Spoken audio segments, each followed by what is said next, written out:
வணக்கம். நான் வாழ்வியல் ஆசிரியர் ராஜேந்திரன் பேசுகிறேன். இந்த பதிப்பில் நாம் தலைமை பண்புகளை பற்றி பேசலாம். தலைமை பண்புகள் என்று பார்த்தால் எது தலைமை பண்பு? நாம் செய்யும் செயல்களுக்கு நாம் பொறுப்பேற்று கொண்டால் அது சரியான தலைமை பண்பு. நம்மை சுற்றியுள்ள சூழ்நிலைகளை நாம் ஏற்றுக்கொண்டால் அது சரியான தலைமை பண்பு. இந்த இரண்டு தான் முக்கியமான தலைமை பண்புகள்.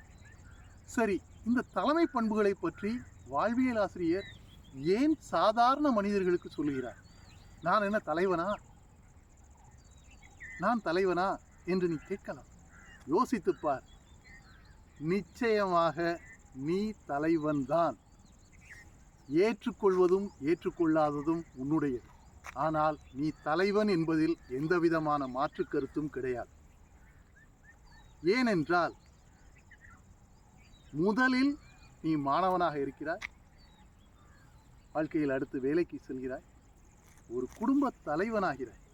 ஒரு குடும்ப தலைவனாகும் பொழுது நீ பொறுப்பை ஏற்றுக்கொள்கிறாய். அதன் பிறகு ஒரு குடும்பத்திலிருந்து எத்தனை கிளைகள் வரும்? ஒரு விஷயம் சொல்லுவார்கள், ஒரு மரம் எத்தனை காய் காய்க்கும் என்பது தெரியும், ஆனால் ஒரு விதையில் எத்தனை மரங்கள் இருக்கிறது என்பது யாருக்கும் தெரியாது.